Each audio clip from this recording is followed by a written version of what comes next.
What is this? Just a few favorites from my collection. Rescued and stored here just before I went off-world. Take a look, if you like. I'm curious to hear your impressions. My friend is dead. Beta and Gaia are gone, and you want me to look at old paintings? Don't be so quick to dismiss the comfort we can find in art, or the insight we might gain. Selene an Endymion. She's the goddess of the moon, whereas he's a simple shepherd. Beside her is the god of love, Cupid. So she's sneaking up on him? More like visiting him in secret. The torch that Cupid bears represents Selene's undying infatuation with him. Though the two must remain apart, her love will forever burn.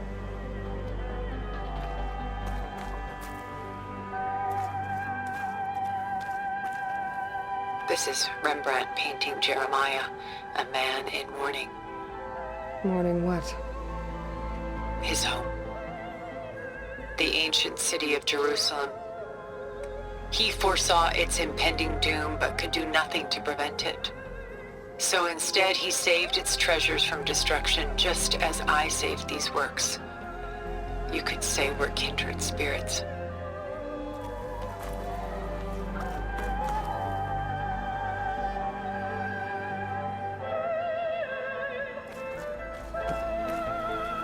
Rembrandt's The Night Watch, by far the most famous painting my homeland ever produced. It was commissioned to honor a militia made up of influential citizens. I guess you must have been an influential citizen. In my day. But not as influential as you've been in this new world.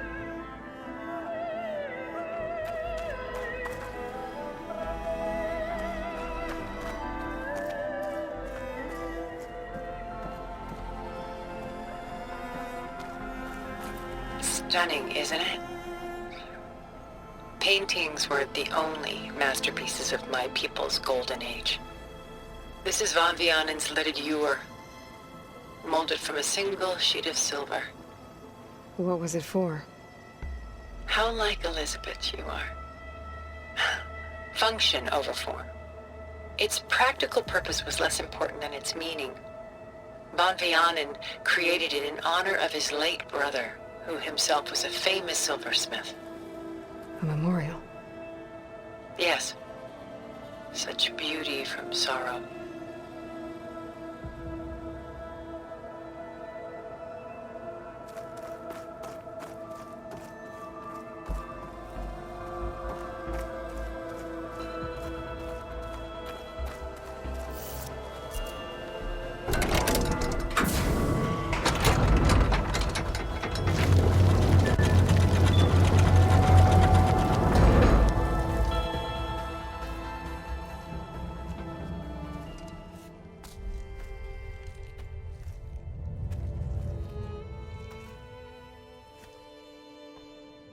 There you are.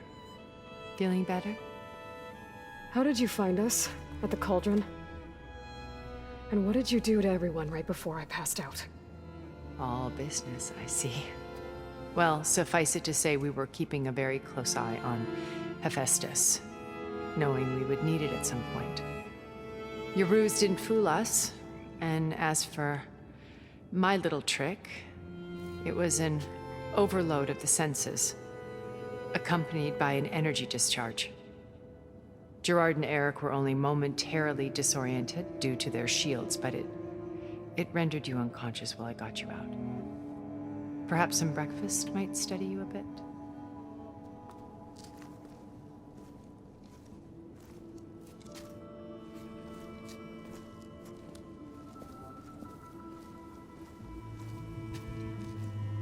This was your house. The one you recreated for Beta, in the data channel you shared. How perceptive of you. Please, this way. After everything your people have done, you think I'm just gonna sit down? and have a chat with you? They're not my people. They never were, and especially not now. You shot off into space with them, and lived with them for 1,000 years before coming back. So what made you suddenly turn on them? Quite simply, this. My old focus. You repaired it? But that means you've seen. Incredible things. What you've accomplished in 2 decades of life.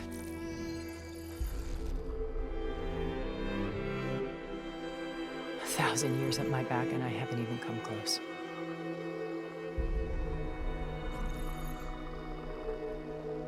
I'm sorry if I invaded your privacy, but I had to. In order to understand. To be enlightened. You truly are Elizabeth's blood. With her drive, her sense of mission, her integrity. Watching all this shamed me for the company that I've kept. Having seen it, all I want is to help you. Even if it means stopping your friends? Especially so. Please, sit down.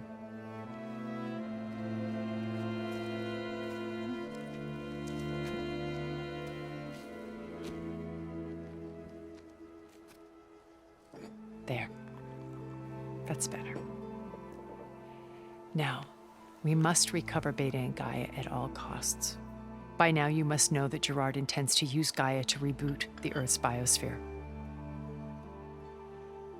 Remaking this world to specifications that would only suit us immortals. This process will kill every living thing on the planet. He calls it a clean install. Not if I stop him first. Not if we do. And once he and the others are gone, we can work together to fulfill Elizabeth's dream. I'm sure Beta told you that there's a build of the Apollo database on board our ship. A complete collection of human knowledge. With that and Gaia, we could do everything Elizabeth wanted.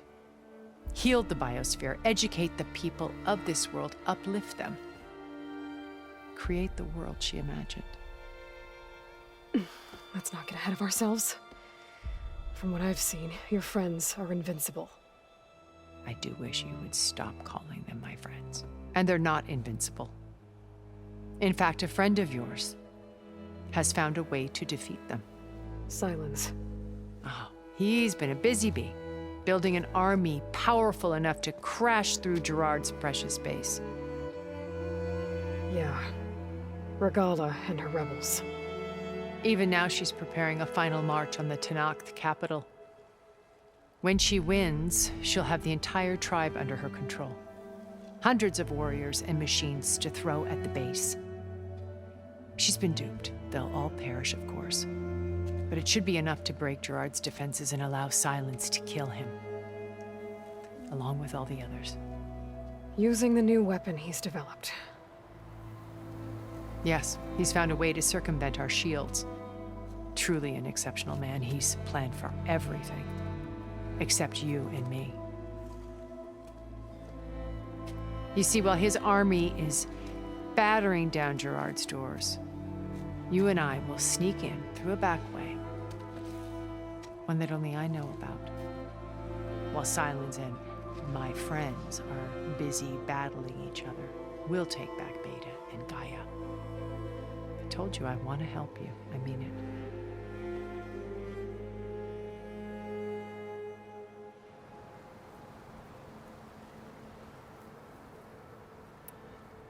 My old focus. How did you find it, let alone repair it? When we encountered you at the Hades Proving Lab, Gerard saw you as a redundancy. I knew better. You were a revelation. After your dramatic escape, bravo, by the way. Gerard and Eric assumed you were dead and gave up the hunt. I wasn't so sure. When the others were busy, I returned to the lab and searched for any trace of you. That's when I found this little treasure. Not easy to repair, but certainly worth the effort. As I watched your life unfold, you were like a splash of color on a worn canvas. What Liz was, and more. Did you show it to the others? Of course not. It was your actions that inspired me to defy them. It's worth noting that if I hadn't found it and watched its contents, I wouldn't have known to save you at the cauldron. You'd be dead. So I should be grateful. If you like.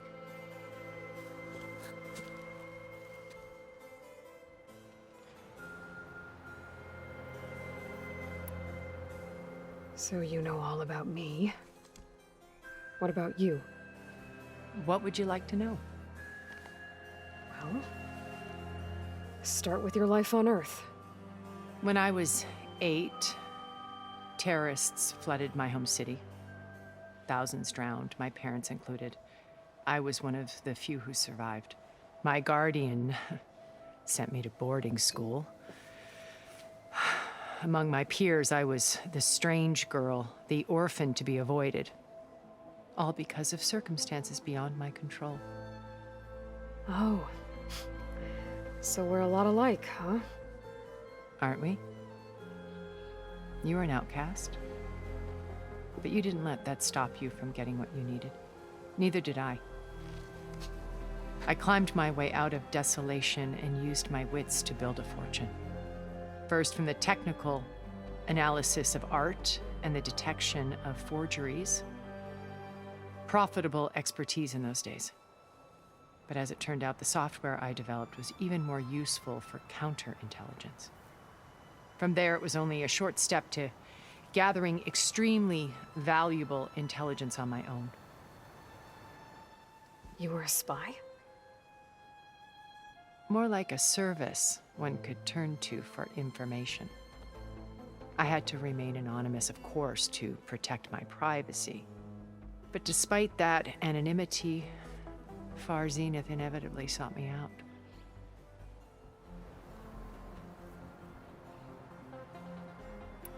What happened when Far Zenith approached you? They painted an irresistible vision of humanity's future. One where we need not fear illness or death, where we explored the furthest reaches of the stars and thrived. It was only later that I realized that they only intended to bequeath this future to the rich and powerful. By the time I finally figured it out, the walls were closing in, Pharaoh's machines were devouring the Earth. So I accepted Far Zenith's invitation to a berth on the Odyssey. I wanted Liz to come, but she had nobler plans, as you well know.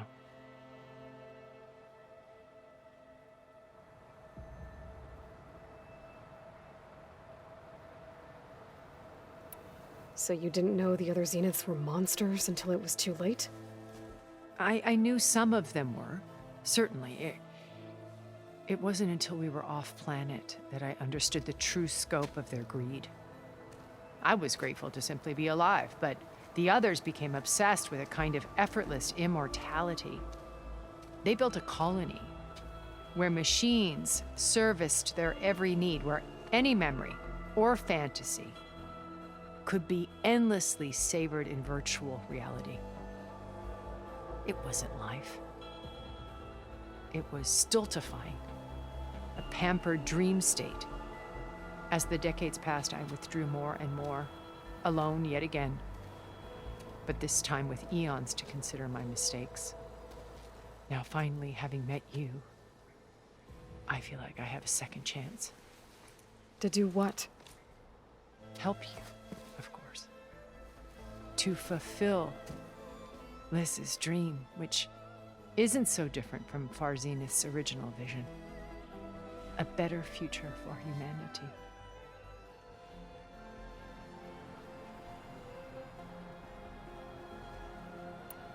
You said Beta is not in urgent danger, so what are the Zeniths doing to her? Putting her to work. Merging Hephaestus with Gaia. A difficult, time-consuming task, as I'm sure you know. They will compel her if need be, but her life is not in danger. She's the only one who can do it. because you people made her to be nothing but a tool. Gerard's idea, not mine. They always viewed me with suspicion when I attempted any form of kindness towards her. That's why I created the data channel, a virtual place where we could speak in peace. So this channel you shared with Beta, none of the other Zeniths ever found out about it. Gerard believes he's the most cunning of all of us. Even after 1,000 years, he still can't imagine that I would outwit him. The channel allowed me to interact with Beta away from their mistrustful eyes. It offered us a chance to be ourselves. Until you cut off all contact. Yes, though it pained me. I was worried that our meetings would do her more harm than good. Well, she felt like you tossed her aside. I was afraid the others would find out and punish her. She may not have had the comforts of friendship anymore, but at least I ensured she was safe. I know it seems harsh, but you must believe that her well-being has always been paramount to me. Why did you make the data channel look like this place? I built this house as a shelter to weather any storm. A safe place. Not just for me, but for the art stored below. Cultural artifacts of incalculable value. Truly some of the greatest achievements of human civilization. And you wanted Beta to see them? Yes. Her upbringing was so cold and technical. I thought if she could experience Vermeer and Rembrandt, it would bring something else into her life. A heritage every bit as valuable as the scientific and technical data being drummed into her. I'm sorry I had to cut off contact, but I'll never regret sharing this house with her. She needed its shelter even more than I did. Beta told me your colony was destroyed. That you came back to Earth because you had nowhere else to go. It's true. After we reached our destination, a planet in the Sirius star system, we spent decades building a new home. The physical constraints of Earth, the boundaries of mortality, gone.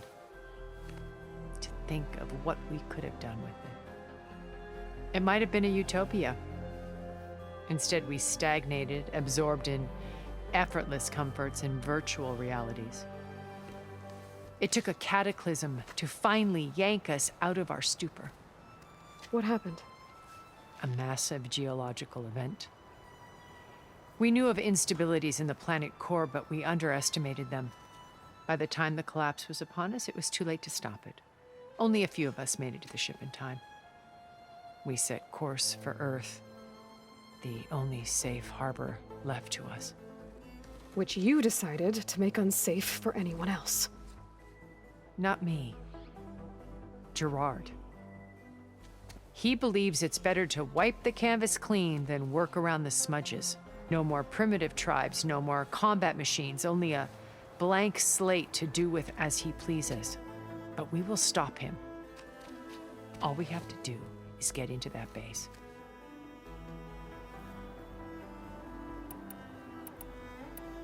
What exactly is your plan to sneak into the Zenith base? We will make use of a lesson I learned from an early age. Always know your exits. In this case, a place where Gerard's new construction meets the ancient foundation, a passage that only I can access.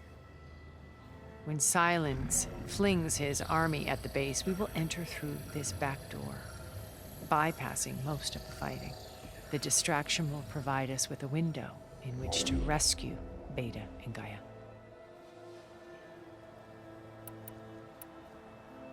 Once we're inside the base, where will we find Beta and Gaia? Here in the command center. By then, Gaia will have been reunited with all of its subordinate functions, including Hephaestus. What about the alpha build of Apollo on your ship? A simple matter of recovery once the others have been dealt with. With that in hand, we'll have everything we need to make this world as it should be.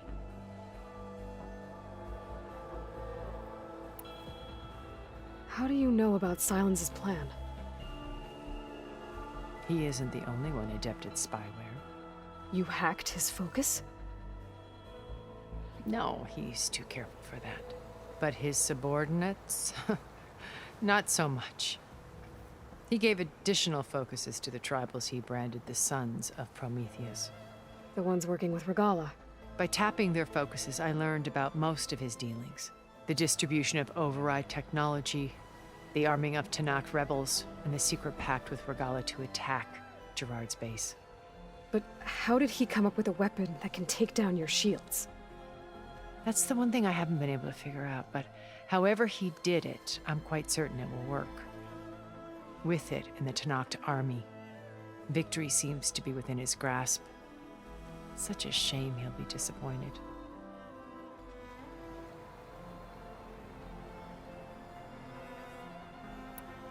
Regala's only interested in killing Hekarro and waging war on the Karja. What does she have to gain by attacking Zeniths? It's the price she must pay for her war. Without the ability to override machines, her little rebellion would have languished in the desert. So she trades with the Sons of Prometheus. Machines to help her overthrow Hekarro. In exchange for an assault on the base. Pride has deluded her into thinking she can actually survive such a battle. And all without ever knowing who the Sons of Prometheus really answer to. Yet for all of Silence's brilliance, still he underestimates you.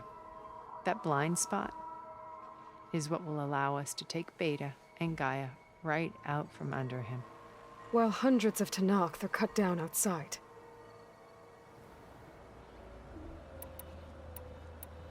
So you knew Elizabeth.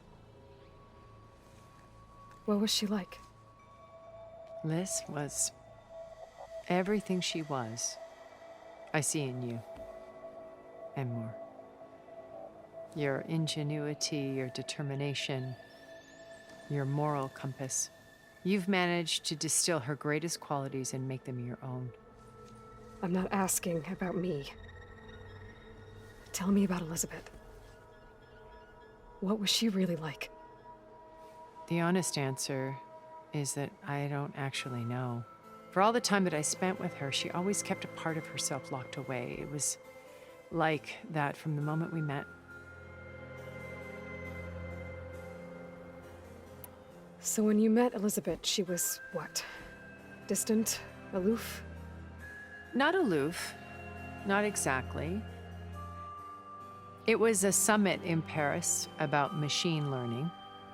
A touchy subject in those days. Because regulatory authorities were just starting to clamp down on AIs.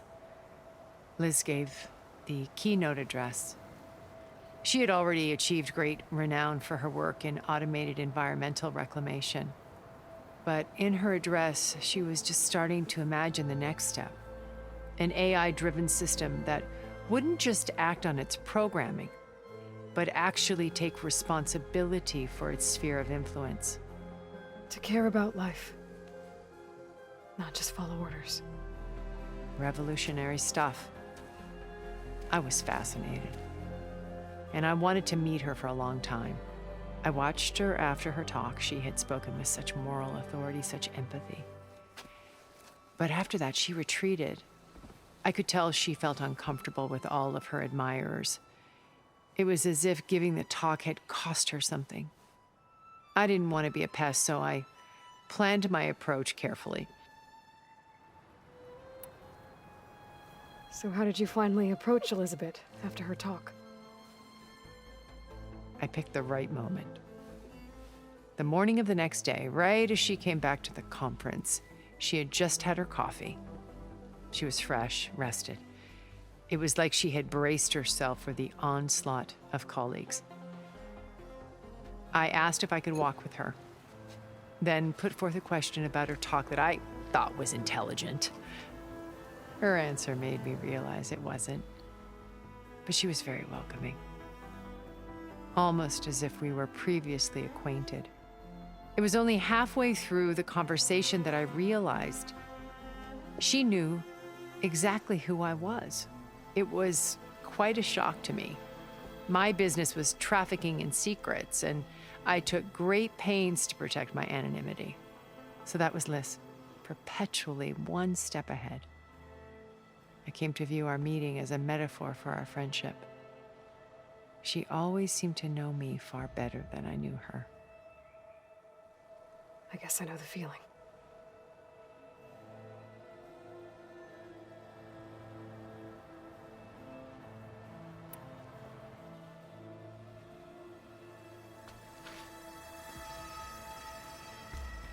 First Varl. Now Hekarro and the Tenakth. Your plan would wipe out an entire tribe. There has to be another way. We are in an admittedly desperate situation, but I assure you there isn't. Remember Zero Dawn. Elizabeth's sacrifice. Sometimes many have to die for a new world to grow. If it looks impossible, look deeper. Wait. The data channel. It still exists, doesn't it? I need you to open it. Let me talk to Beta. Impossible. We might be detected. It's worth the risk.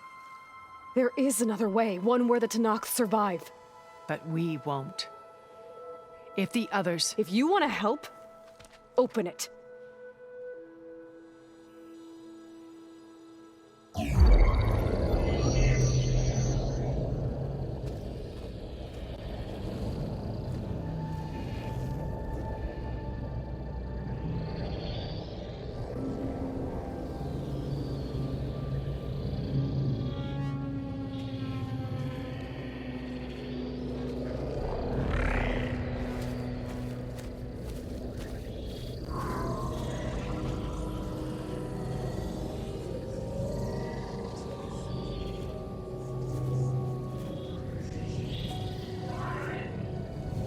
What are they doing to her?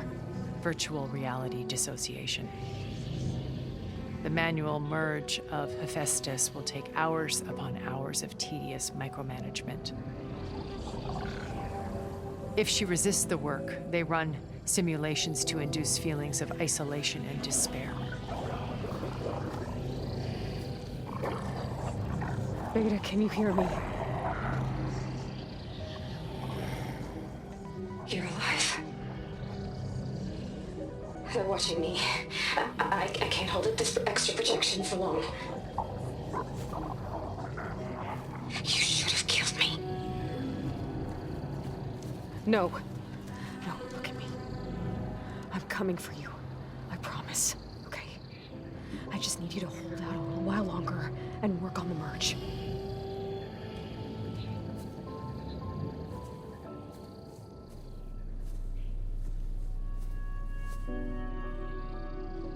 Then I think it can be done. I'll contact again when it's time. Can you hold on? As long as I know you're coming for me, I can endure anything.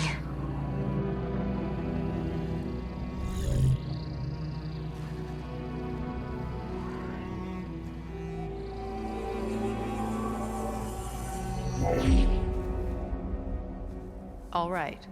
I did as you asked. Now I think you need to tell me what you're planning. I'm going to take Sylens' army away. I don't need it. Only the weapon he made to penetrate your shields. And how do you propose to get it? Ask him nicely? Without Regalla and her rebels, he won't have a choice. We'll be his only option. Only option for what? What did you tell her? That is between me and my sister. Will be Sylens' only option for crashing that base. I'll tell you the rest later. But first, there are a couple of things I have to do. Oh. And what are those?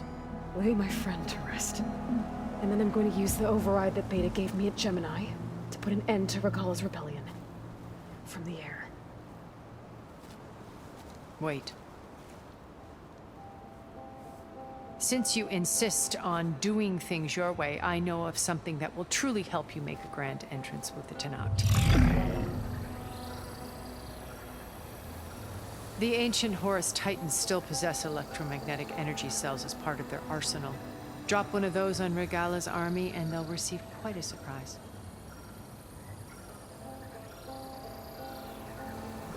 So go, do what you must. I'll come to your base if you manage to bring silence to the table. Not if. When.